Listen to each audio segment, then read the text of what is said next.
committee members, and then we'll get into the presentation. So hello, everybody. My name is Brandon Farley, and I'm the chairman of the Indiana High School Architectural Design Competition. Welcome to our first virtual award ceremony. I hope this is fun, but I hope we never have one again because I like seeing you all. This is always one of my favorite nights of the year. I'm really happy that you're all here to join us. So we'll see how it goes. We've never done this before, obviously, so I'm sure something won't go super smoothly, but that's sort of the fun, right? Hopefully you'll all learn something and everybody will walk away with a smile on their face. So before we get into it, let's recognize all our jurors here. We'll start with Michelle Munyar, who's a professor at architecture at Ball State. Hari Agink, who we can finally hear and he can hear us, professor of architecture at Ball State. Both Michelle and Hari have been jurors for the competition for almost as long as I've been involved with the competition, maybe longer. So I appreciate you both coming out to join us. And on the other end of the spectrum is John Meller from the University of Notre Dame, Associate Professor of Practice. This is John's first year joining us as a juror for the competition, but we're really excited to have Notre Dame involved again. Father Boulin was involved for many years. I don't think Laura Teagarden is here. I didn't see her. But Laura Teagarden from Ratio, I also want to thank, as well as Ket West from Hafer Associates. They were all the final round of jurors. So the competition committee whittles everybody down to the the 72 finalists, and from then the judges take those finalists and they select our winners. I'd also like to thank my committee, who's almost all here. One person that's not here is Dan Brugert. Dan, we'll show you in a little bit. He also participates in our design presentation every year. And this year he said he was going to be out of town. He wouldn't be able to do it. And I think Dan thought he was going to be able to get out of actually designing something this year. But I said, oh no, Dan, we're doing it, virtually. So all you need to do is just record your section and then I'll play it for you. So I still made Dan work, and he still designed something for us this year. So we'll have some of his entry into the competition. I'll show you a little bit later. It's really pretty cool. But also here is Kathleen Day. K-Day, are you there? There I am. Hello. There you are. K-Day is our master of coin. That means she's in charge of our sponsorships. We have Andrew Fries, who I know is here. Andrew was our Sultan of Ceremonies. Andrew's at 110 Studio. Oh, I think I mentioned, or I forgot to mention that K-Day is from Cripe. Kelly Miller, I saw you just get on there, Kelly. Unmute yourself and wave to everybody. Kelly is our Minister of Information. She's from Delve Design, so she's in charge of all the online things, or social media posts, the email blasts. And Andre Sahakian. Andre was here a minute ago. Hey, everybody. There he is. Andre is from CSO Architects, and Andre is our Chief Justice. So he's in charge of wrangling jurors. Andre is our only rookie on the committee this year. So I'd like to thank Andre for being part of the committee. And at this point, Andre, you are the official winner of the Rookie of the Year award. I don't know if you were aware, but you've won. That prize comes with absolutely nothing other than bragging rights.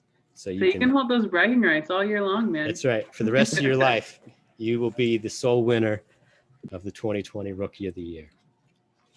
All right. So now that the thank yous are out of the way, let's get on to the presentation here.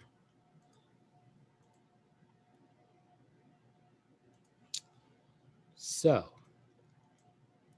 let's see if I can make it work.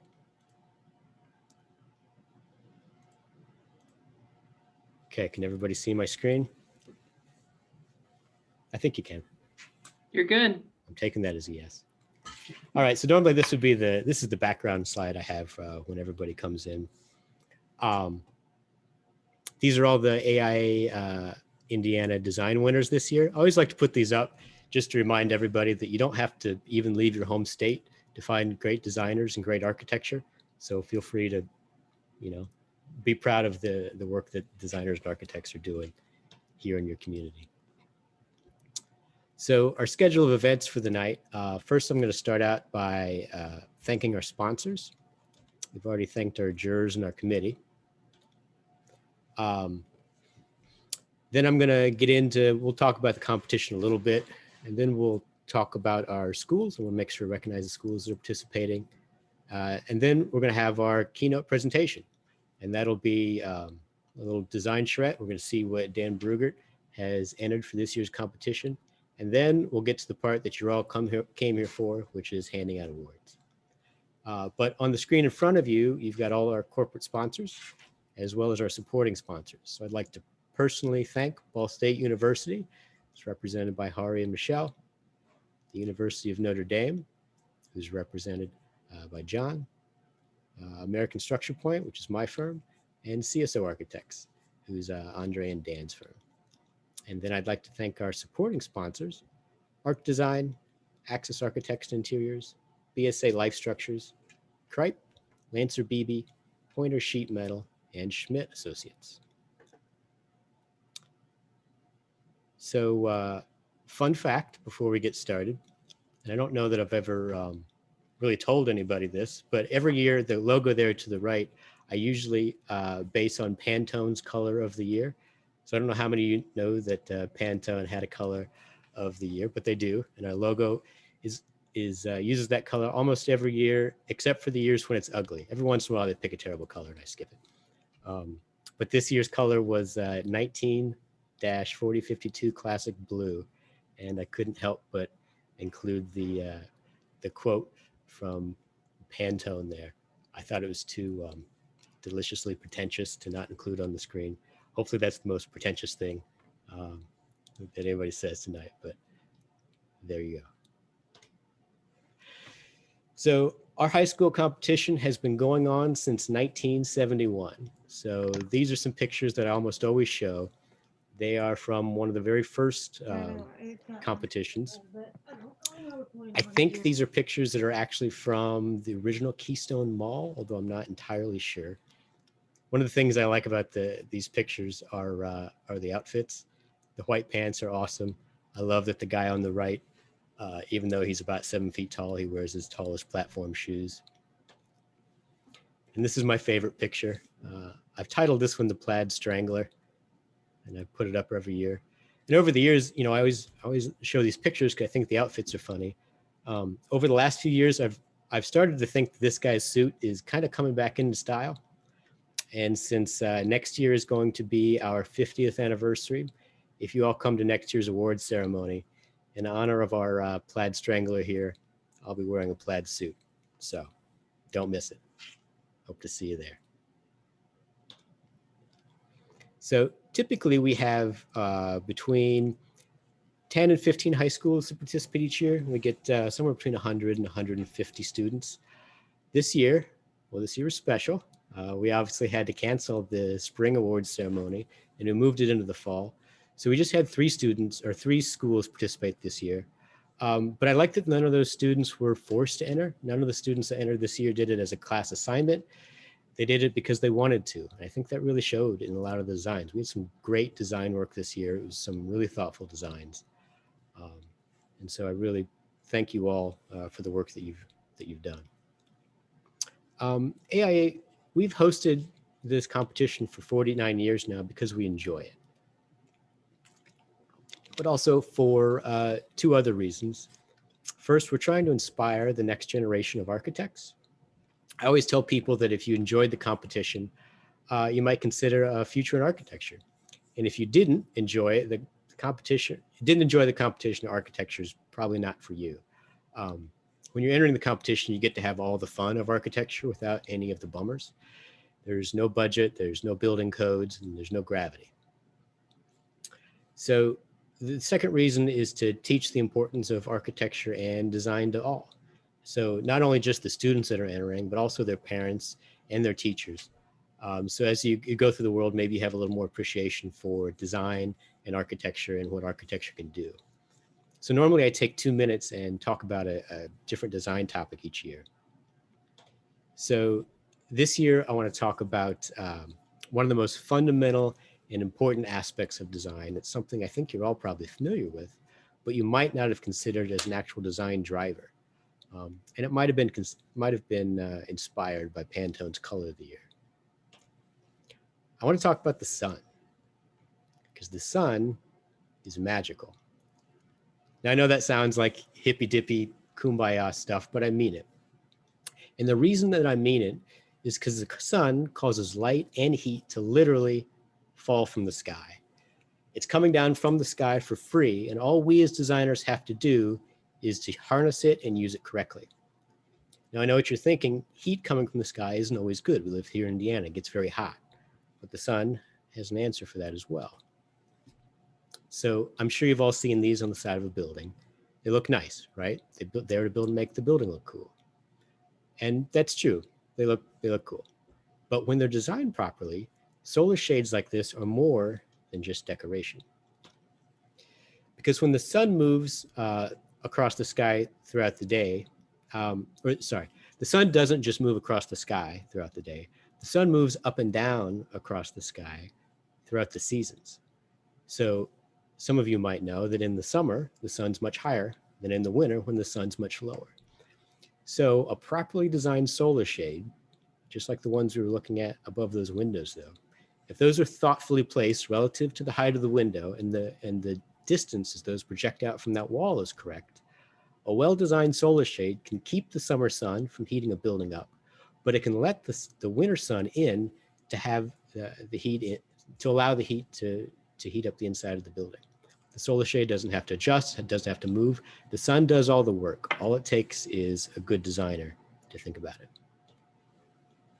So the sun in daylight has more magical properties. And, you know, I put an asterisk after magical properties because these aren't really magic, they're real. These are research and proven effects.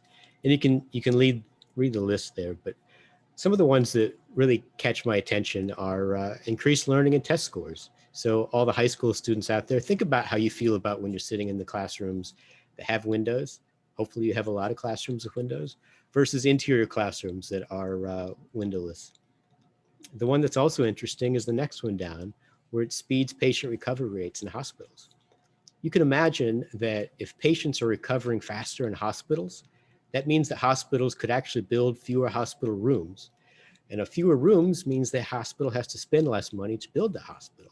It also means they can spend less money to heat and cool and maintain the hospital, which means they can spend more on higher paid doctors and nurses, and higher paid doctors and nurses are going to attract better, more talented doctors and nurses who are going to lead to better patient recovery rates. And so you can see how a good design and thoughtful design can only contribute to that hospital's mission. The next one down is interesting too, increased sales in stores. If anybody goes into a newer Walmart, one of the things you'll notice is most of the new Walmarts have skylights in them. And the reason they have skylights is because Walmart has figured out that if they put items underneath the skylight, they can sell those items 40% faster than if they didn't. Not only that, it also means they have to pay less to light the stores.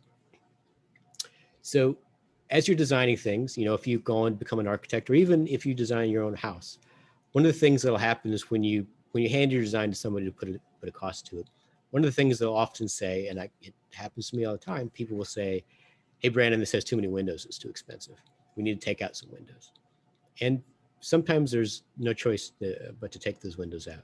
One of the things that I think is important to think about is what is the cost of not having those windows in? You know, those are the things that a good architect should be able to think through and you know, really think about the ramifications of your design choices. Because good architecture is really more than just something that looks cool on Instagram, right? Good architecture achieves something.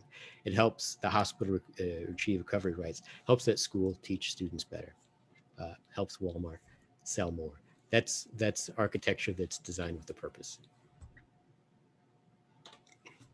So if you thought that was interesting, my little design jag there, you're in luck. We have a workshop every year where we discuss design issues. The workshop's free and it's open to all of our entrants, our parents, and their teachers. This year we got it in just before we all shut down in the middle of February. The first two pictures here are from previous workshops. And then the last two pictures there are from this year's workshop at Structure Point. We started it like any proper Saturday with coffee and donuts. We gave everybody a tour of our office here. We taught a brief course on design. We discussed this year's design problems, and we discussed our experiences in architecture school and as professionals. Today's keynote is a version of that presentation. I also wanted to point out, if you look at the bottom picture there, Andre printed out a 3D model of the site and little 3D programming blocks that we use to have some design conversations. Those will actually come up a little bit later when we get into the design presentation. We have a Facebook page. Hopefully you're all following us on Facebook. Normally I would say that we'd post pictures from this night's event there. I don't think we're taking pictures tonight, but maybe we'll post a link to our video. And we also have an Instagram that Kelly's been upgrading, so you can all follow us on Instagram for pictures and hints and tips from the competition. So let's move on to our keynote presentation for the night. You can see the, I'm calling this a nearly live charrette because Dan's not here with me live, but I'd like to think he's live in spirit. He's gonna show some videos and then I'll narrate over top of them, kind of explain what he's thinking about. So what we're gonna cover tonight we've broken it into 3 sections. The first section is about the design process. We'll talk about the process. We'll talk about what a concept is to kind of wrap your mind around how you might approach a design. Then we'll get into conceptual philosophies. We'll talk about different approaches to different architectural concepts and what an architectural concept is going to mean to your design. And then at the end, for implementing the concept, we show what it means to really get into it, what it looks like to do the work. And that's where Dan is going to show us his entry for the competition this year. So the design process. All design is a solution to a problem. I don't think people think of it that way. And I'm not going to apply that to just architecture either. You know, a knife and a fork is a solution to a design problem as well, but architecture is. So what's important is when you're starting out is how do you think about that problem? How do you define it? So I would define the problem like this. You need a retreat. Or you want to make it more specific, you need a retreat that's accessed by helicopter, one that contains this list of spaces that you've given you. Or one that you need a retreat that's accessed by helicopter that contains this list of spaces that also has areas for solitude and collaboration and performance. Or you need those spaces and one that inspires creativity by taking advantage of the natural surroundings.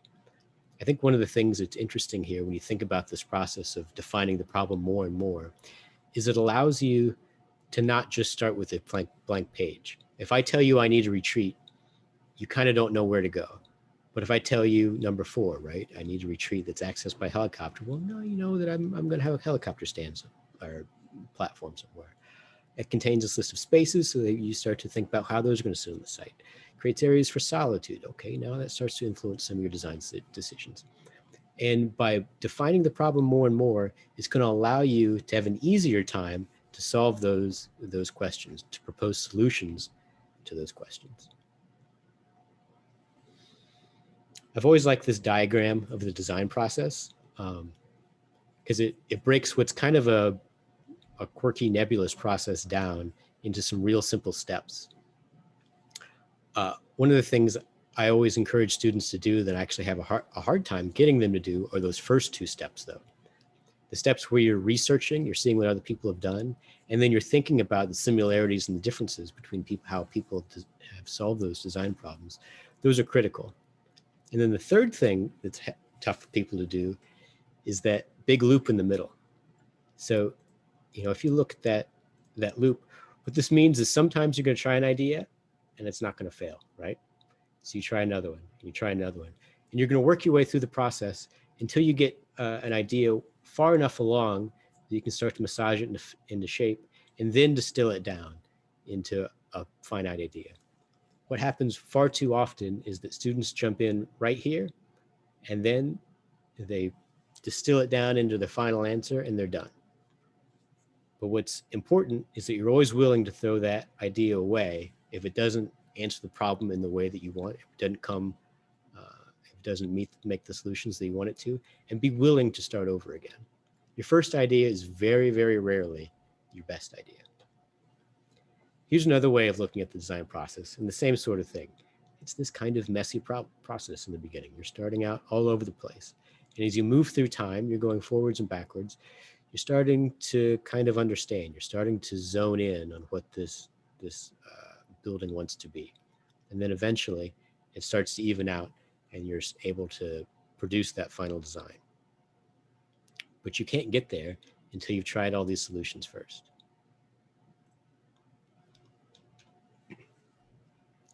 So this is actually my new favorite chart to illustrate design. If you don't know what this is the phylogenetic tree. And this actually charts out the evolution of all the species of animals, plants and animals, organisms on the planet from the very beginning all the way through time.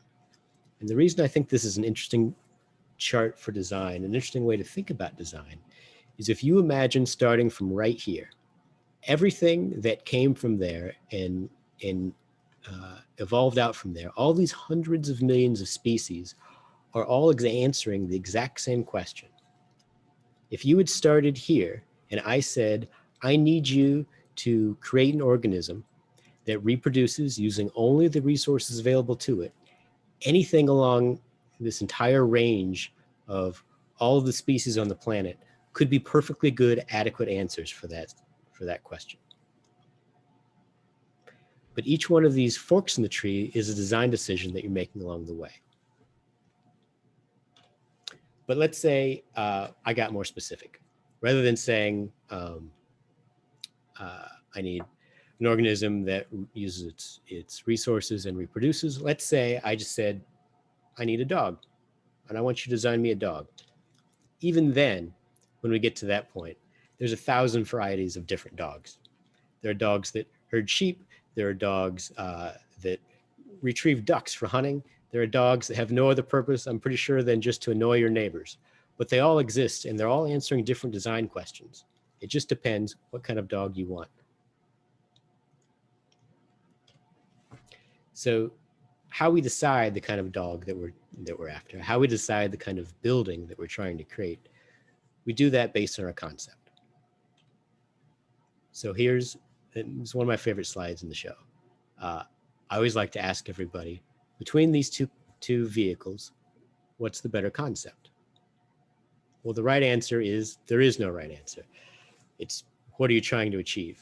If I tell you I'm trying to drive down a mountain road very quickly, well, the Ferrari would be a perfect vehicle for that. If I tell you I want to take 7 kids to soccer practice and I want to pick groceries up on the way home, the Ferrari would be a horrific choice, right? It couldn't be worse. So your building's much in the same way. Again, it's about defining the problem. What are you trying to do? And then making a vehicle or making a building that'll answer that problem. Here's another way to think about a concept. On the left, the Swiss Army knife is trying to do everything, but it actually does nothing particularly well. I don't know if you've ever tried to use those tweezers that come with the Swiss Army knife or those worthless little scissors. You can cut things and you can grab things with the tweezers, but it's not great. And on the opposite end of the spectrum is the steak knife. It only does one thing, but it does it excellently. Now, it's not going to open a bottle of wine and it's not going to file your nails, but if you need to cut a steak knife is a perfect tool. So it's really about what question you're trying to answer and whether your design is purpose-built to answer that question. So let's look at some different conceptual philosophies. I like this slide because a lot of people don't ever consider a paperclip as a design object. But this is an excellent example of functional design. Since 1893, a version of the paperclip has essentially looked exactly like that. Now, there have been other paperclips, other people have tried to improve upon it, but nobody can really top this version. This is still by far the most popular paperclip design. There's not 1 ounce of wasted anything in this paperclip. It is perfectly suited just for its task. It is inexpensive, it is beautifully designed, and it achieves every goal that it sets out to do. Here's another really nice example of functional design. Now, a castle really has 2 functions. You want to intimidate your enemies by projecting how powerful you are. And should your enemies attack you, you want to be able to repel them. So this castle has this moat all the way surrounding it. Hopefully it's full of alligators to keep your enemies from swimming across and attacking your castle. And if they should get there, there are places up top that your archers can shoot down, or that people can pour molten vats of tar on top of them, or these little slit windows that allow your archers to shoot out with their kind of battered edges, to allow archers to shoot out, but make it very difficult to shoot in, and these sheer straight walls that make it very difficult to climb up. It's a perfectly suited example of a building. It's a steak knife of a building, right? This is to purely repel attackers, to make that building look like it does. It's a functional piece of architecture. Probably the other end of the spectrum from functionalism is what we'd call formalism. Now, this is really about thinking about a building much more like a sculpture. This is neoclassical architecture, and it's designed to follow strict rules of arrangement and proportion that have been developed over hundreds of years. This is another version of formalism, right? This is the Longaberger Basket Company. I don't know if you've seen this building before. It's ridiculous, but it's exactly what it was set out to be. This building is certainly a basket. I always wondered what the design meetings were like, if the first concept that the architect came back with, kind of looked like a basket, and then Longaberger looked at him and said, no, you got to understand, we want a basket. And then this is what they came back with. Here's another example of formalism. This is actually 2 examples, I would argue, of formalism. The first example is the existing Louvre. It's a very classical French building, designed according to the classical French orders. But then IMP's entrance that he put in the middle is also very formalist. It's designed along the rules of a pyramid. It's an equilateral triangle. IMP would argue that it had functional properties of being there in the middle, and that it presented a nice entry sequence into the museum. But you can't get away from the fact that it's very clearly and very strictly a pyramid. So this is a building that's designed using a metaphoric or symbolic concept. This is the TWA terminal, designed by Eero Saarinen. And this building is really all about flight, right? This is about evoking the images of a plane or a bird. And what's interesting about this building especially is that Eero Saarinen was able to do that while using concrete as a material, this real heavy, dense, rock-like material he was able to use to turn into this very light-seeming building. Here's another metaphoric building. Monuments and memorials such as this one are also often very metaphoric. This is the 9/11 Memorial in the World Trade Center, at the World Trade Center in New York. And it's a simple hole in the ground, but it's representative of the building that used to be there, and people's names are obviously etched around. And it's a very powerful memorial, but it's about the symbolism of the building that used to be there.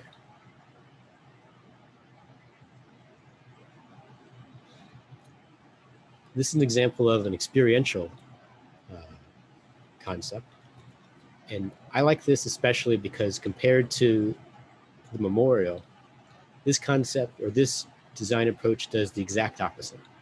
Where the memorial was trying to create something to look at, here, the architecture is trying to disappear entirely. It wants to get absolutely out of the way so that the person can really have the full experience of being under the water. What's important here is not the design, it's not the architecture, it's the experience of everything happening around it. And it's kind of similar to what I think you could have thought about for this year's competition, because we had this incredible site with this cliff and this waterfall, all this natural beauty happening around your site. So this might be a more appropriate concept to use for this year's competition. Here's another example of experiential design. This is, I'm pretty sure this is the John Hancock building in Chicago. I always like showing people this and then asking them to imagine what this would feel like if the walls were solid, or even if they were solid, you know, halfway. If this building, even if the glass itself was painted, you were able to see out. The experience of being in that space would be entirely different than what it is now, where you're just standing in this clear glass box, you know, 70 some stories, maybe more, above the ground. Just looking at this slide gives some people the willies. Okay, so now that we've talked about some basic concepts, we've kind of talked about the design process. Let's really put that into action. Let's try to define this problem, and let's try to look at solving it. So what's it mean when we start designing a building? How do we go through the process? Here's the basic steps that we're going to use to get there. So, like we talked about before, the design process starts with the research, right? So to me, one of the easiest ways to do research is right there at your fingertips with Google. So this is literally a screenshot of me just Googling retreat in the woods. And these are the images that come up. So one of the things that is important in architecture is when you're designing something, you're not the first person to design a building. People have been designing buildings for thousands of years. People have thought of thousands of ways to answer different problems and to come up with different solutions to solve those problems. So going back and researching what other people have done allows you to build on that rather than trying to reinvent the wheel every time. That's why this is an important process, important part of the process. So just by Googling it, you can start to see some themes emerge. Almost all of these buildings, actually, I think all of these buildings are all made out of wood. You can see a lot of them are using wood on the inside. The other thing that's interesting is there's a lot of strategically placed windows, right? And so making those connections is what you're going to think about when you start to do your research. And you would do more and you'd collect more images, more examples of work people have done, maybe some things you want to try to aim for in your own design. And then next, you're going to start to look at the site. When we start looking at the site, we're really talking about looking at all the factors that are going to influence the way your building sits on the site. If you don't know what topography means, that's really about the slope of the ground, right? Whether it's hilly or flat. In our example, you're along the side of this really incredible cliff, right? And so it's going to play a very important part in your design. The sun is always there, and we talked a little bit about daylighting before, but it's a fundamental aspect of your design. And then some of these others will affect your design depending on what you're trying to do. Circulation is an important one. We let you get out of circulation a little bit this year because we're just allowing you to essentially dictate your own circulation. We said people are arriving to the building by helicopter. If there was a front door or a very clear front entrance, you would have to design for your building to open up to that front entrance or that front door. And context, we also let you get out of a little bit this year as well, because there's no surrounding buildings. You could argue that maybe the context is the natural surroundings, but there's not built architecture to react to as it would be in an urban site. So let's move on to Dan's solution for this year. Let's see how he gets started.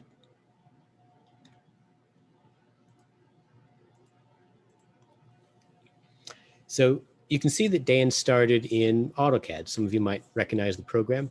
You don't necessarily have to start in AutoCAD, but some way of starting where you're just beginning to use these program blocks is how many architects will start by doing their design.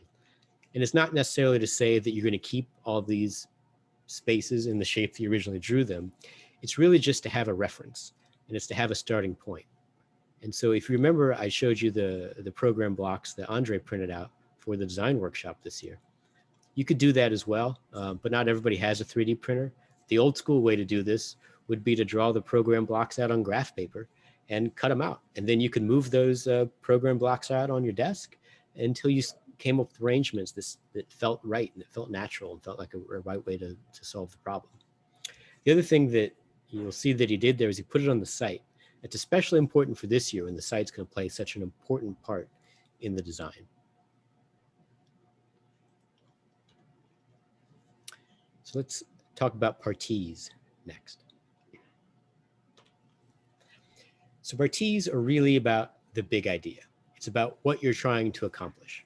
So these are examples of some partie diagrams. These are all a little weak because they don't really tell me why they're trying to do what they've done, but they are simple diagrams that explain the idea behind your project. These are probably some better examples of parties or of a partie. This is diagrams by Jeannie Gang at Studio Gang. She's an incredible architect and they do great work. It's worth a Google if you guys aren't familiar with Studio Gang's work. This is a building that they did at Kalamazoo College. But you can see the diagram for this building is really all about these three views, right? It's about these three views to these three different areas. They called it the campus, which would be Kalamazoo College, the grove, which is this grove of trees, and then the neighborhood, which was this residential neighborhood. And that simple idea is essentially created the form. And here you can see you're standing in one of those spaces looking out towards that grove of trees. This is a diagram that's pretty much exactly what you think it might be. It's talking about how they want their building to act very much like a tree, how they want to use the water and the heat from the ground, use the solar energy from the sun. It's a great way to think about a building and a great way to think about sustainable design. Sometimes one diagram isn't enough. So this group created a series of diagrams to explain what they're doing. They started out with just the basic form on the site about the volume of area that they knew that they needed. Then they started pushing and pulling it. They started pushing it here to create areas for daylight. They pushed it at the bottom to create a public space. They started to make some roof terraces on the top. They added windows to one side of the facade to allow the light in. They did it on the north side because I think this might be a museum of some sort, and so you don't want direct light on your objects. This last slide, or this last diagram, talks about an array of controlled parametric openings for light into the atrium and circulation areas. I'll be honest, I think that just means they kind of decorated it to make it look cool, but that's what they did. And there you can see what they're talking about with this array of openings. So if you were to show somebody this building, they might not know how to make sense of it. But if you show them this building in conjunction with that series of diagrams, now you can start to understand the why and why they made the choices that they did, and allows somebody to be able to understand the design more. Here's one more example of that building. It has this creepy spider in it that I don't understand. I don't know why they had to make it like a horror movie. It's kind of disturbing. So let's check in with Dan and see how he's progressing with his project.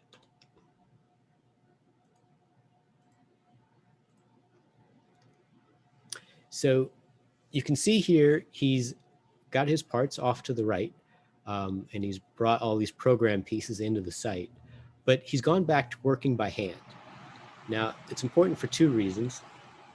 One, Dan loves drawing by hand because he's very fast and he's very efficient that way. But for everybody, even if you aren't great at drawing, it's an easy way to work. It's very simple. You don't have to fight the computer to get there.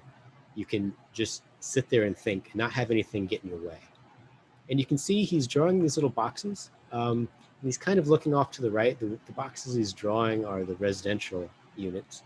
They're probably not exactly the right size, but that's okay. He's just starting out with some arrangements. And he's starting out with the residential units because this is the largest part of the program, right? And it has the most possibilities for how you might connect all these on the site. So he tried this kind of circular arrangement. It didn't make a lot of sense. Then, he had this arrangement there in a row. It didn't quite work.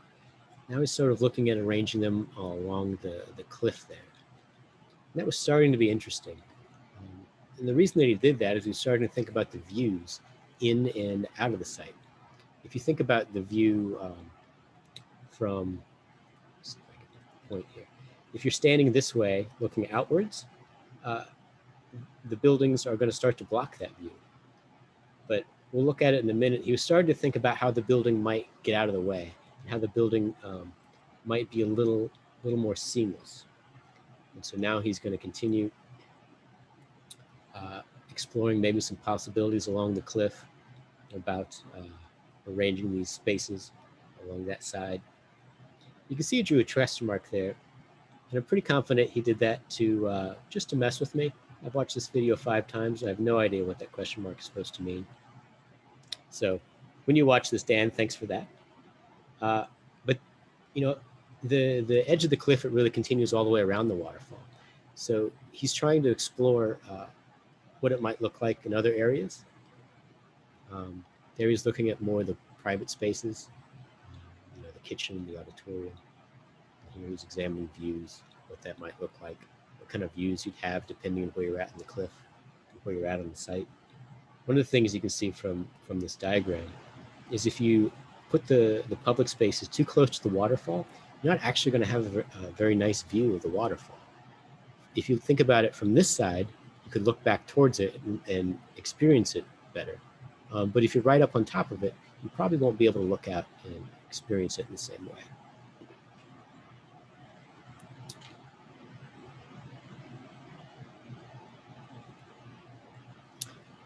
So now let's talk about circulation and kind of the relationships of the pieces of the plan. Circulation is the ordering system for your building. People have to access all these spaces, and how they get there is going to directly affect how your spaces are going to be arranged. It's also going to directly affect public and private spaces. If you think about the circulation of a building, it's pretty common, and it's a big factor in our design, is how the public spaces and the private spaces don't always interact. So these are some of the classic organizational systems. You can see here's an organization with a linear arrangement with circulation right down in a straight line, and then you access spaces off that hallway. This is a really efficient system because it has so little circulation space. The problem with that is as it gets longer, this hallway can start to get much too long. So a version of that linear circulation system would be an axial arrangement like this. Here we've started to have these intersecting circulation paths, and they make the building a little more compact. A grid arrangement system is not typically a great way to arrange circulation in a building, but it's good for some things within a building. So if you think about like cubicles in an office, they're often arranged on a grid, or stacks in a library, the books are going to be arranged in a grid. This is a very tough circulation system to find your way in and out of because there's no main street, right? There's not major travel paths to allow you to get out and easily navigate through the building. A centralized circulation system, you'll see this a lot in high rises. In the upper floors of a high rise, you're coming up from an elevator in the center and then you're moving out to the core. This has a downside in that none of the spaces are particularly separated from each other. So a way to get around that is more of a radial circulation arrangement. You can see people are still coming in or entering the space right here in the middle, but then they're moving off into those spaces. You see this kind of arrangement a lot in airports, right? You go through security through a central point, and then you move down to the different gates and the different terminals after you've gone through that one central security checkpoint. You also see it in prisons much for the same reason. The guards can be there right in the middle, and they can look down the corridors and essentially be able to survey the whole building from one central location. A clustered arrangement is a little less formal. This comes up a lot in residential architecture, where you don't have too many circulation spaces. You kind of wander through some spaces to get to others. But in this type of arrangement, especially, you have to start to think about separations between space. You know, if you wanted your private space to be right here in the middle, that means that in order to get anywhere else in the building, you have to pass through those spaces, which usually isn't ideal. So here's an example of that concept in action. You've got, you know, this axial arrangement of these two main circulation corridors. And then you can see kind of an important piece off here to the bottom of the plan. And then off to the right, you can see what that plan looks like once it has some more development. So I like this slide because it's a good example of a couple things. First, you can see that they didn't spend a whole lot of time working on this, right? They probably drew 15 or 20 of these until they came up with an idea that was really effective. And only then did they go back and make it hard, make a hard line, right? Because this takes much longer than a real simple thinking through by hand on paper. It's much more efficient. Also, you'll notice that this isn't an exact translation from one to the other. As you start to make things real, as you start to put wall thicknesses in, as you start to put counters and door swings in, your plans in your building is going to evolve a little bit, and that's okay. That's the way the process works. So don't try to be too slavish about your diagram. Think of it as a general guide, but don't expect that it has to look like that by the time you're finished with it. This is another good example of circulation, except this is looking at circulation vertically. So this is a building that has theaters in it. And so you can see that there are these vertical elevator and stair shafts, and all of the spaces are accessed off these two vertical accesses. A lot of times what happens if you're thinking about a building only in plan, you're thinking about it flat, you don't take the time to think about it in the third dimension. And that's especially important when you have sites like ours, where there's a lot of fall, or when you have very small footprint buildings, you need that building to go up. Because the third dimension is really how you're going to experience the building as a person. So if you only think about it in plan, you end up with buildings that look like cakes, right? Like sheet cakes. They're just one layer after the other. They're stacked up on top of each other. And it ends up being not very dynamic space. So thinking about the z-axis and thinking about things in 3 dimensions is critical. And it's much easier with the tools we have now that allow you to quickly and easily model in 3D. Here's a section view of that same building. We'll go from the diagram into the real view. You can see these theaters and the circulation spaces on each vertical there.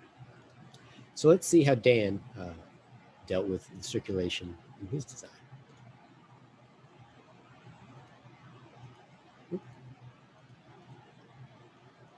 There we go. So you can see he's zooming into this north side here. Actually, I think it's the north, but at least this plan top of the site. And he started with this axial arrangement. So he's going to start out here by drawing just what we were talking about. He's drawing the circulation. And he's decided to straighten out and just have this simple linear spine that's going to connect all these residences. And you can see that he's clustered them all together. And what that does is going to allow him to separate this cluster of private spaces away from a cluster of public spaces. You see he's putting the restrooms in here. He's kind of got an idea of the balconies there. But you'll also notice he's not being real precise at this point. It's really just about kind of generally thinking about the ideas. He's zoomed in closer so he can draw at a larger scale, but he's still got his plan pieces off to the right that he's kind of eyeballing for reference, but he's going to try and arranging them in a more detailed way. So one of the things that you notice in that first sketch he did was that he kinked the public space that he's going to draw in there at the end. And that has 2 advantages. One, it allows that public space to have better views from the space out to the rest of the site. But it has a secondary advantage in that it creates the this little trapezoidal shape space. And for a high school student, there's no reason that you would need to know or that you would know, but trapezoidal spaces are actually much better for acoustics. So I'm sure a lot of you would have band or choir rooms. And if you go into those rooms and look around, most likely they're going to be trapezoidal because that allows echoes to not bounce off one wall and the other. So here he's putting in an idea of the entrance. And by locating it where it is, locating this entrance kind of at the hinge here between these public spaces and the private spaces, it's going to mean that people don't have to walk through the private spaces to get to the public ones. So this is a very clever way of keeping these two uses separate, right? But also being very efficient and compact with the building. So now he's thinking about the kitchen, about the dining areas. He's got these little tables drawn in, and you can see that there's an enclosed dining area and then an exterior dining area, but they're both right next to the kitchen, which allow them to be easily served from the kitchen. And then from that dining area, he's using the slope of the hillside to create a natural theater, right? To essentially terrace down and build that theater, that seating into the side of the hill, and to look towards the performance space, which is going to be down there at the bottom. And you can imagine standing here, the views that you're going to have from that performance space. They could also be used for, gathering area or whatever else you wanted to do there. You're going to have these incredible views throughout the valley and back towards the waterfall. So now he's going back and highlighting the difference between the public spaces and the private spaces. So the public spaces are really those spaces in red. The private spaces are those spaces in blue. And you can see that the entry really sits kind of right at the intersection between those two things. And it allows you to go one way or the other. And then he's going to use green to think about views outwards. So views from sitting in the auditorium, looking out into the valley and across the valley to the other side, and then views from the residences outwards towards nature, towards the other side of the hill, maybe towards the waterfall a little bit.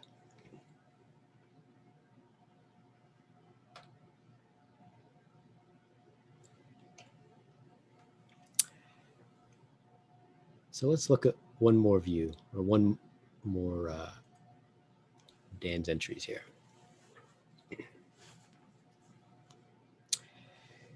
So one of the defining factors for our site here is our cliff. And we saw him start to arrange the performance space down the side of that hillside. So he's going to explore here what that means by thinking about the building in section. So you can see him starting to draw the flat ground here. And now it's falling away towards the river at the bottom. And he's going to think about how the building, there's a person at the top looking outwards, how that building looks both from this person standing behind it, looking out to the other side of the cliff, and how that the building going downwards is going to change as a person moves through the building. So you can start to see the auditorium seating following the slope of the cliff. And you can see how it's, with essentially the similar roof line, he's gone from having a very small compact space to a much larger space, and a much more dramatic space, and a space more fitting in volume for a theater.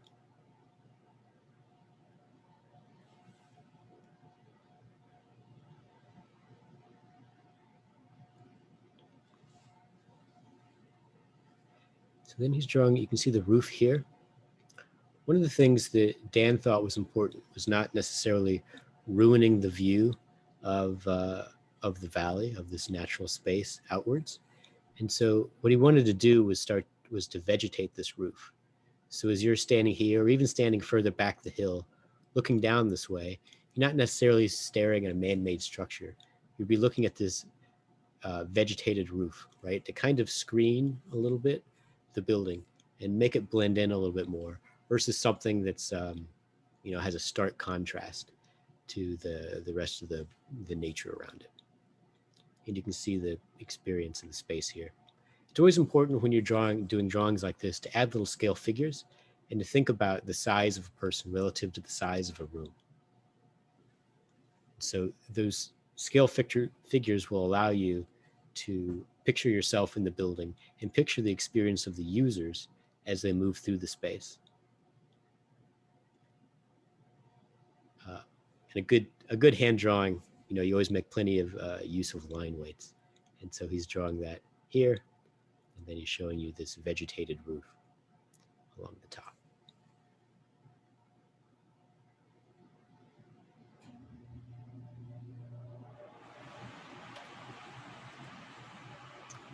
Okay, so now that we've got kind of our mind around the general organization, the circulation of the building, the general ideas of the plan, let's start to look at the exterior, how we start to wrap an envelope around this building and contain the spaces within it.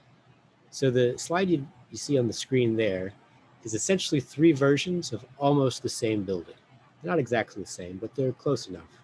But you can see that just by making some subtle changes to the way the exterior is arranged really changes the image of the building, right? There's an asymmetrical version.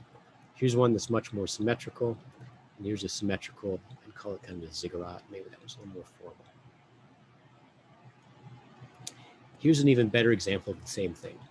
These 2 buildings are almost identical in size and volume, but they couldn't be more different. The building on the left is obviously very modernist, very clean glass box. And the building on the right is one of the masterpieces by Louis Sullivan. He's one of our great early 20th century architects. But you can see that just the choices that they made and how they want to express the windows looking outwards versus solid and versus clear really affects the way that that building feels.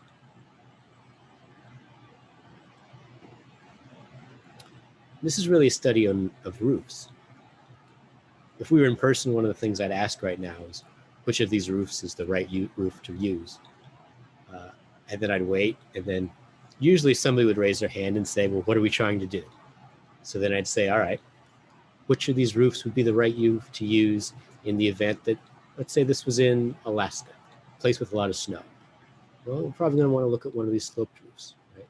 One of the ways to get the snow off that roof. But if we were in a desert environment, what if we wanted to collect water? Well, this butterfly roof does an excellent job of that. Well, let's say we wanted to have a space on this upper level that wanted to have some good natural daylighting. Well, the roof over here with these, which would be clear story windows that you can't really see in this view, but if you can imagine the windows there would allow some daylighting into that second story. You might be able to argue that these roofs as well, you can sneak some windows in there to get some daylight in the second story. But even your roof form comes down to what you're trying to achieve and defining the problem that is your design. So let's see how Dan wraps it up. So this is a cleaned up version that he's drawn on the computer, his floor plan. You can see it sitting there along one side of the cliff with the public spaces that have now been more detailed drawn in. And let's zoom in a little bit and look at his floor plans. You can see the residences here, all neatly lined up. You can see the entrance to the building. The recording studio. Here's the kitchen, the outdoor space, the indoor dining space, this terraced seating area, and the performance space. And here's the building again in a more detailed view. You can see it falling down the side of the hill, and you can see these scale figures on the performance stage. I like this drawing because you can see how little this roof slopes. It does slope, but not very dramatically. But if you look at how low the roof is and how intimate this dining space is, look at then how high the ceiling gets once we get this far away. So just the simple act of using this topography of the cliff really allows for this dramatic space to be contained within the same roof that houses this real intimate space. It's not too far away from it. Here's a similar view out towards the residences. Here we kept the floor flat, but the roof itself is doing a similar thing. It's opening out towards the view from the more compact corridor into the higher ceilinged living area. And so here's what his final design looks like. You can see he's used wood in the same way that a lot of our press sim images used, but he's also chosen to use stone. And he's added some stones here to try to blend this building into the site. And you can see this dramatic volume that's the performance space. And now we'll fly around the building. It's a good view of the vegetated roof there. There's the space and section that we looked at. I also like that he used this recording studio. It's really a nice solid piece, and it's kind of a nice knuckle, right? It's a nice counterpoint to this real glassy residential space and this real open auditorium space that allows the building to turn right there and separate between these two uses. Here's a view of the vegetated roof again. And now we'll zoom in here and look at a view of the residences.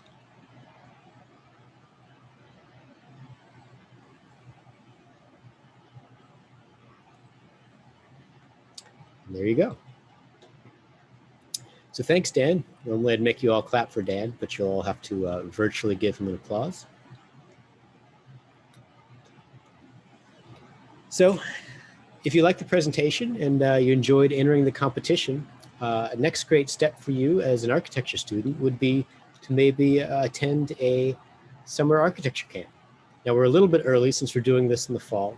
I don't think Notre Dame has planned their summer 2021 camp yet, but they offer the Career Discovery for High Schoolers camp, and it's geared towards those who are considering or who have already enrolled in an architecture program. Participants not only learn architectural history, but also the skills and responsibilities required in contemporary architecture practice. During the 13-day program, students participate in design studios, architecture seminars, and field trips to see good architecture firsthand.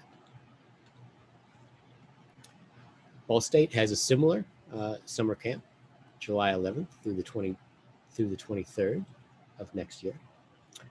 At the DesignWorks Summer Academy, participants will spend much of their time in College of Architecture and Planning's design studios, taking part in studio work. It's a lot like the first-year program for Ball State freshmen, in that it offers a wide range of design activities. There are some evening sessions as well, but evenings free of programmed activities allow students a chance to see what the rest of college life is like. So now it's time to get to the part that you've all been waiting for and present the awards. Because this is a competition, we have to pick winners, but I promise a different set of judges would have picked a different set of winners. So if you didn't win an award tonight, don't feel discouraged. What's more important is whether you enjoyed it or not. When I was in high school, I entered a similar design competition and I lost, but that didn't dissuade me from becoming an architect because I enjoyed the process so much. So whether you enjoyed it or not, my sincere congratulations to all of you and all of the, not only just all the entrants, but the parents and all the teachers for your involvement in the competition. So tonight we're going to award 3 different levels of distinction. We're going to award 3 judges' distinctions. And so those are designs that didn't receive an award of excellence or an award of honor, but they had a feature or some series of features that the judges felt deserved a resident recognition. We're going to award an award of honor. We'll have 6 of those, and those students will receive a certificate and a $250 check. And then we'll award 2 awards of excellence. Those students will receive a certificate, a very cool trophy, and a $500 check. So we don't have a first, second, and third place award because architecture is subjective, and it's sometimes difficult to judge. So this way allows us to just do it in groups versus a first, second, third place.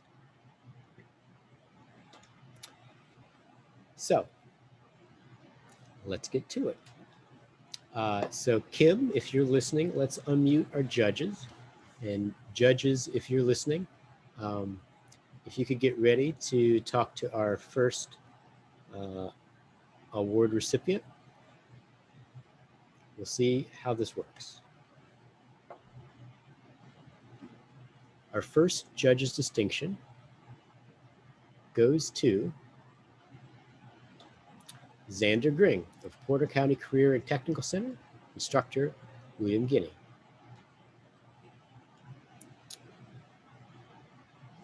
So who's our first juror to give Xander some feedback on his board? It's me. It's John, Brandon. Hey, John.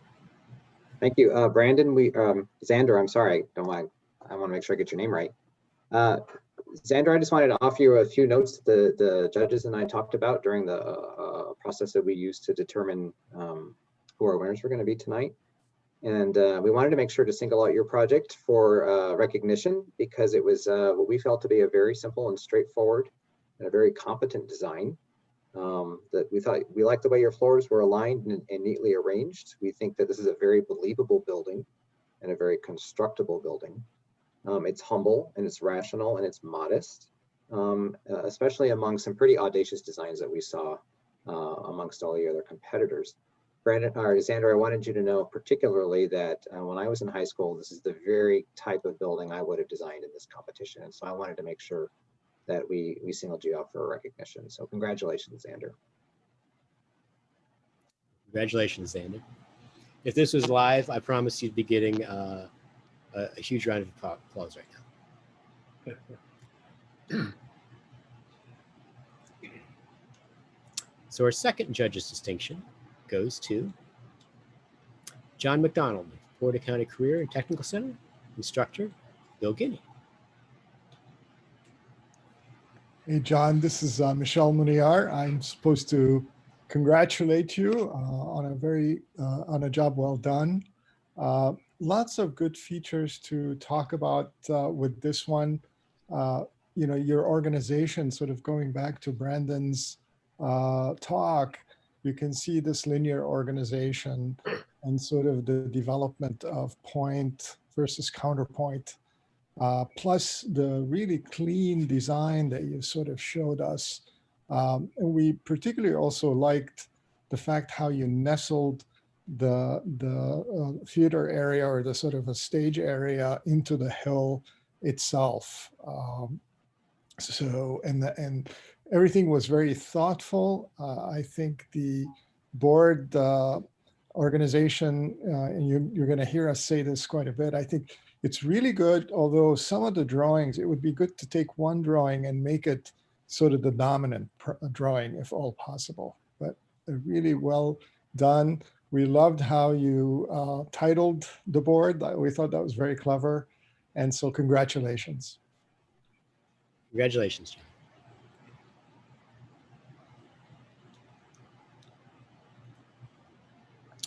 Our third judge's distinction goes to Grace Provenzano of Valparaiso High School, instructor Tarek El-Nagar. Yeah, Grace, my name is Hari Egink. I teach at Ball State. This is a very interesting design. I think, there was a real complexity. You were given a site that was a wilderness, and we don't live much in the wilderness. You're given a site which has a lot of contours to it. It had some beautiful views that you took advantage of.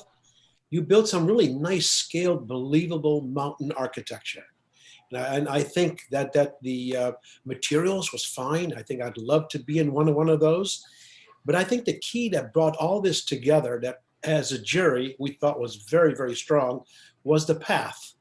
You took a path along the side of the hill, and on these hills you developed these particular elements.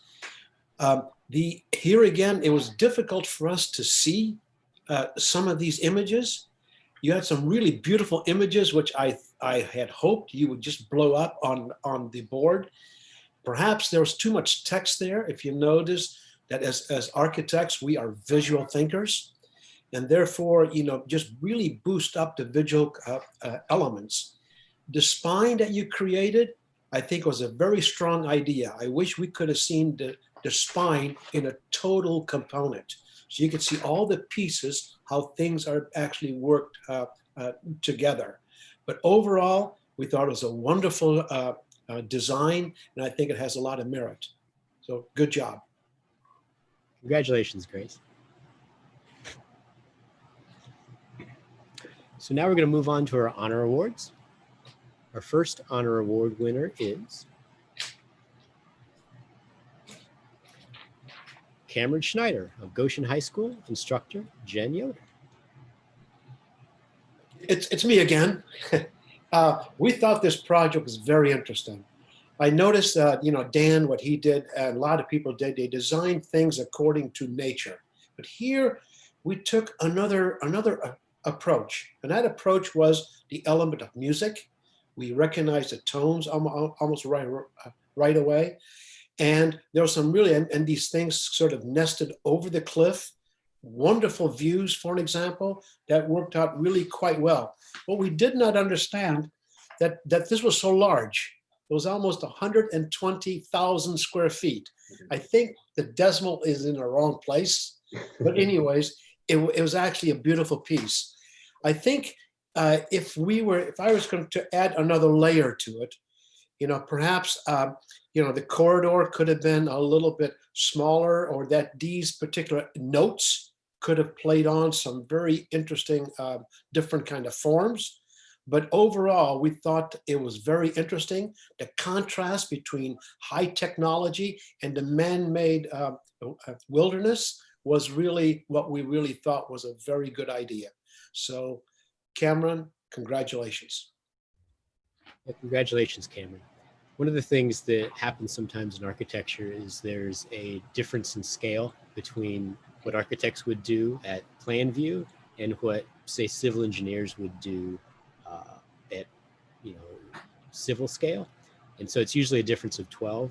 So I have a suspicion that that your site is off by a factor of 12, because I actually think you didn't design the building this big. I think you got your site too small. But it'll be a mystery that's unsolved. Maybe we talk about it if you're here after the competition. Our second honor. We'll start again. Our second honor award winner is Riley Fraze of Goshen High School, instructor Jen Yoder. Hi, Riley. This is John. I'm going to congratulate you on a very interesting project that you submitted for us to take a look at. We really liked your entry sequence. We liked the fact that everybody entered in down through the helipad tower that you had sort of anchoring the whole design project. We think this is a very conceptually strong project. Simple, it has simple sort of organic qualities about how you arrange the spaces. Very similar to the proposal that Dan even showed us earlier this evening, although yours is stacked on 2 stories instead of 1. I really like that yours is kind of nestled into the hill. We wish that maybe you had thought about vegetating the roof so that it kind of disappeared into the hillside entirely, but we liked its organic quality. We liked the strength of its concept. We want to make sure you're thinking really deeply about where exactly on the site the building is located. We don't want it to be arbitrary, but we want it to be very sort of specifically located. And we wished you hadn't spent so much effort illustrating the helicopter, because we're really less interested in the helicopter and more interested in the building itself.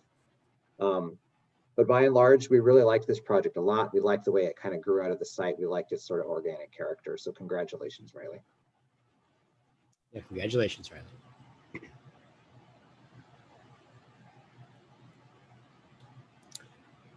Our next honor award winner is Alex Gurkovich of Porter County Career and Technical Center, instructor William Giddy. Hi, Alex. This is Michelle Moniar again. Really, that first rendering that you see on top of the board is so elegant, and it really uses the sort of a composition of planes, and it was very clear in the way you did it, because if you notice, all the walls never get sort of a sense of volume, or they just remain as plain. So there's a clarity of language. Even when you go inside into the image right below to the left, you start to continue this specific language. And so that's fairly sophisticated. So we found a really good sense of elegance to the scheme altogether. Really, the only thing we would suggest is that the board needed a little bit more of maybe layout design. And again, always is a good idea to find like maybe the image that would communicate the main concept or the main idea to become maybe at a scale of 9 as opposed to the other images that may remain at the scale of 3. So you multiply. And I would suggest that first image on top could be much larger. The elevations were really small, and you got to remember we're older, so it's hard for us to see, and we were not on a monitor, so it's hard to see it. I'm actually luckily that we were on a monitor, I should say. And so congratulations, really nicely done, very elegant, very clear, keeps it simple, and it fits nicely on that mountaintop. So congratulations, Alex. Congratulations, Alex.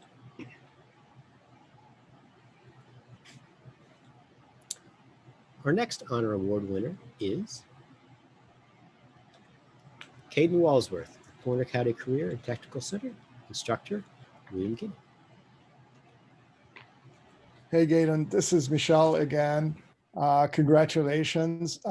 Really love this, this scheme because it takes a large program and it breaks it down into smaller components.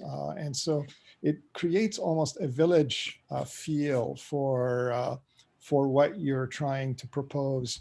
Also, it creates a rhythm through repetition. And that rhythm sort of starts to develop a way to knit the project into the site. Some suggestions in terms of taking it further, I would say maybe try to find a unifying element, and it could be the landscape itself, like for example, the use of trees or shrubs or hedges and so on, or it could be a man-made architectural element that tries to knit all the pieces together and unify them all together. The board is simple. The drawings are large enough to see, although I would imagine some of these overall views may have been really interesting if they went higher in the position on the board. But overall, great job. Congratulations. Keep doing it.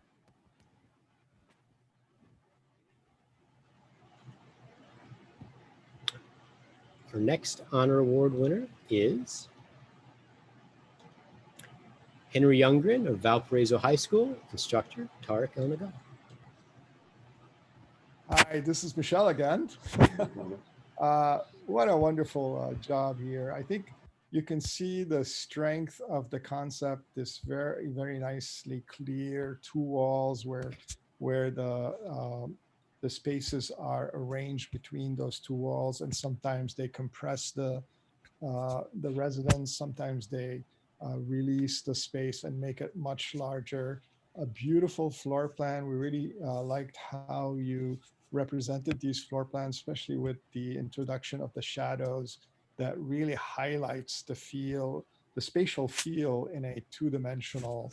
And, perhaps this one is very close to what Dan was showing in the sense of the sequence of the units. Although in this case, you integrated the units into the hill, and it's. Michelle, you're on mute. There you go. So somehow I got myself muted. I'm getting excited about this. That's what happened. But anyway, the upper left illustration, where you see the main space above and the smaller spaces below, and it's such a clear conceptual idea, but it also highlights how you can integrate a building into a site. Beautiful The one below it shows the really clever framing of the site. You can see how the viewers, and especially the way you did this perspective. So lots of stuff to talk about. The theater itself, a beautiful setting and a beautiful space. Again, in this case, you can see how the drawings are larger, the drawings are prominent, and you can really get a sense of each of them in a very good way. So fabulous job, congratulations. Absolutely, congratulations, Henry. One of the things I think that happens a lot in the competition, and we see it, is that when you're looking at your board on the screen, I bet all those images on the left were bright and clear and like easily readable. And I think when you go to print them out, by the time they get all that ink piles up on the page, the images get really dark and illegible. So I think probably some technical difficulties because nobody knows how they're going to come out until you hit print at the very end. I know that's very frustrating. So I have a suspicion that's actually what helped, what hurt you there. But this is a beautiful board, a beautiful design. Congratulations. So this is our final award of honor, and it is going to go to Lillian Maldia of Valparaiso High School, instructor Tariq El Nagar. Hi, Lillian, it's John. It's my honor to present your particular board tonight. I wanted to offer you my congratulations. We really liked the siting of this project. It was a very unusual choice to place the building on the water itself at the bottom of the waterfall. It was among all of the entries that we saw, this is the only one that chose this particular approach. It was a very sort of an outside of the box kind of way of thinking about approaching this project. It was very interesting for all of the judges to take a look at and to piece together and take a look at what you were doing. So I want to congratulate you on really being creative in your thought processes. The effort in your design was very apparent. We thought the graphics that you presented to us were very eye-catching and very legible. So I want to offer you some congratulations on that. Although I think you could tighten up the board a little bit, neaten up a little bit of the presentation, but I think in general it's a very nice presentation. I really like the simplicity of the approach of the equilateral triangle. We liked that the individual suites for each of the band members had an equal view back towards the waterfall. Frankly, a spectacular view back towards the waterfall from where you sited the building. But one of the things we thought we wanted you to work on going forward is we wanted you to take a look at two things. We want to make sure that while you studied what the views from the building looking out were going to be, we don't think you paid quite as much attention to what the view into the courtyard was going to be like. And you created an open court in the center. So make sure that the views back into the court were as equally well studied as the views looking out. And we want to make sure, on the other hand, is that you're making deliberate choices and that some of the programming seemed like you kind of crammed it in a few places. We want you to be more deliberate, more, I don't want to say arbitrary is the wrong word, but I think that's what we want you to take a look at next time. But I do want you to know that we really like this project a lot. I wanted to make sure you won an award for it tonight. So thank you, Lillian. Absolutely, congratulations, Lillian. This is a version of a site that we've used before. I've done so many of those that I can't remember how many years ago it was, but it was at least 5 or 6 years ago. And I'm pretty confident this is the first time we've ever had anybody put their building right in the middle of the river at the bottom of the waterfall. And I love it. I think it's, you can imagine the views out from there would be spectacular, looking up towards the hill or looking down the river, looking back towards the waterfall. So good work. So Lillian was our last Award of Honor winner. Now we're going to move on to our first Award of Excellence winner. And our first Award of Excellence winner is Luke Summers of Goshen High School, instructor Jen Yoder.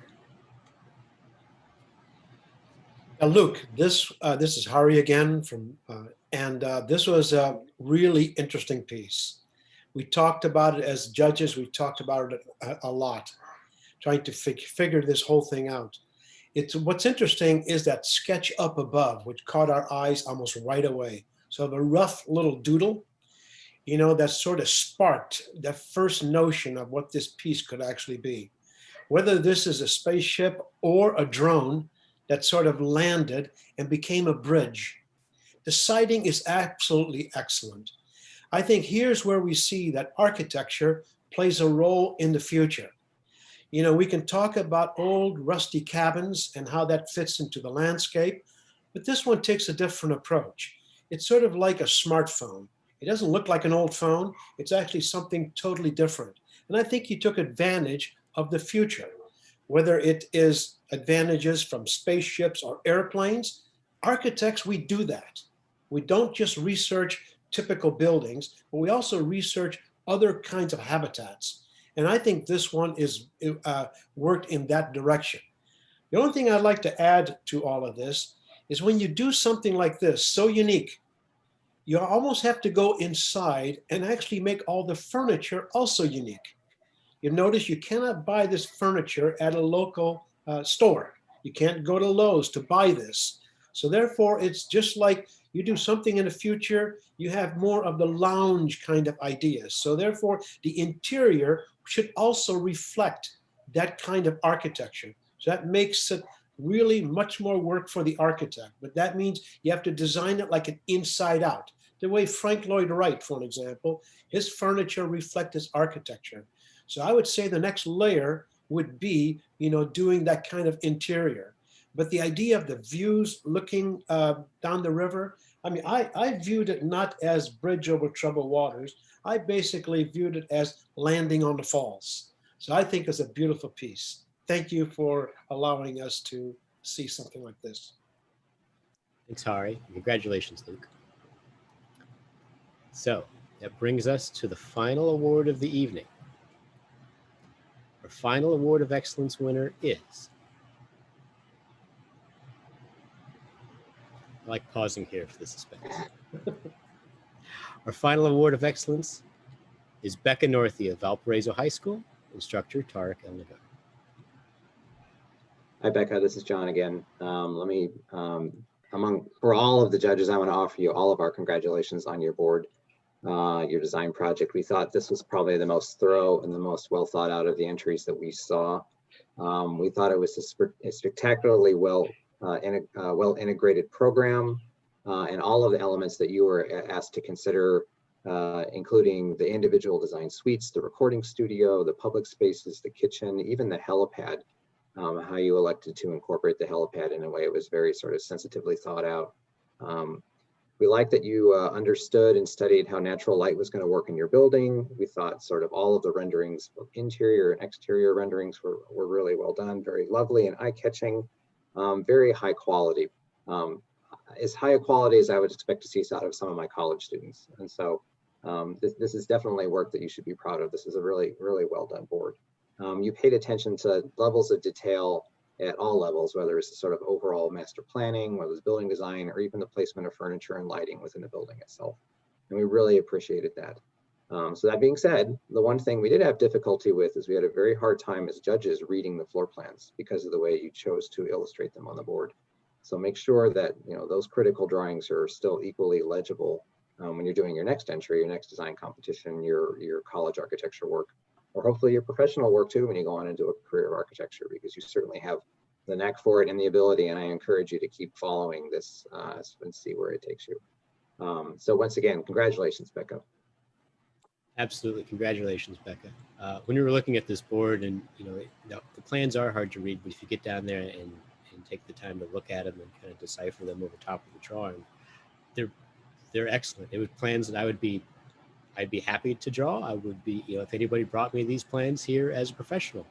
They were very competent, they're well put together, they're thoughtful, very well done. This is certainly college level work. So if you are going on to architecture school, I expect to see your resume at my desk one day. We'd love to hire you. So that brings us to the end. Congratulations to everybody that won. This is the formal end of the presentation. If you'd like your boards, you can pick them up at CSO Architects. And if you want to stay around and ask questions of the judges, I don't have anything going on tonight, so I'll hang out for as long as anybody wants to talk. We can answer questions, we can give feedback on anybody's entry that would like some feedback. So congratulations all. Hope you've all enjoyed the competition. Thank you for participating, and have a good evening, everybody.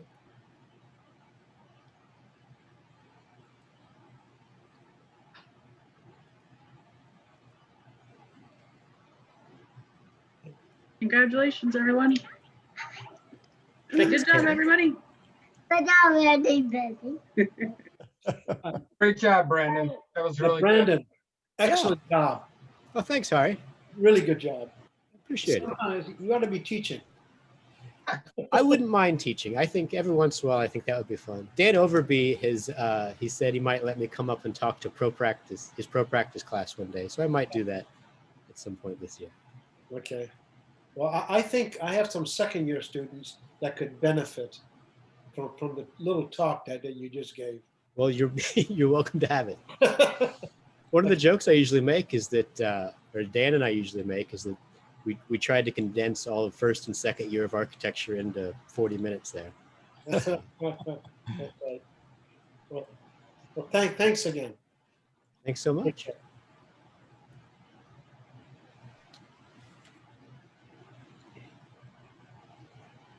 So does anybody have any thoughts, questions, feedback? Any students?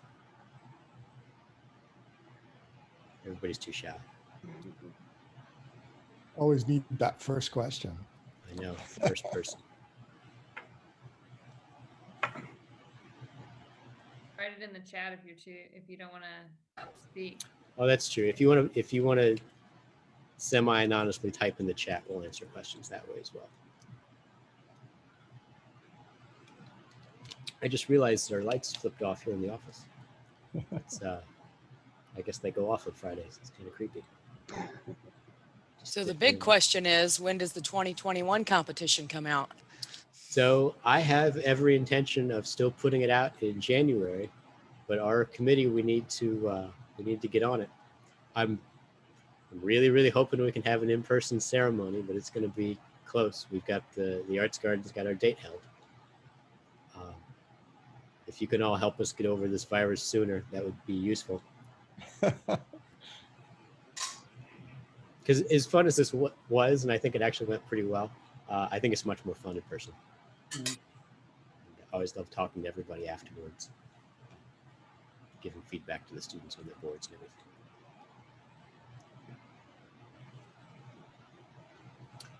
So Hari, you're on mute, but I think you were telling us that you're about to sign off. Is that what you were doing? Yes. I'm gonna sign up. All right. Well, thanks for joining us tonight. It was good to see you. Okay. Take care. All right. Well, if we don't have any questions, I appreciate everybody's involvement. It's been great. Thanks for participating in the first. Good night, everyone. Glad to do it, Brandon. Happy to do it again next year. Yeah. Thanks. Happy to have you next year, John. See you. Bye, everyone. Have a good weekend. Good night. Night. Good night. All right, Kim, pull the plug. Good Good work. night, John Boy. See ya. Okay, Brandon, the recording will be tomorrow. That's fine. I don't know what we're going to do with it. We're going to try to figure out a way to put it on the website and on our Facebook page. Okay, We're working on it. okay. Good deal. I thought it went great.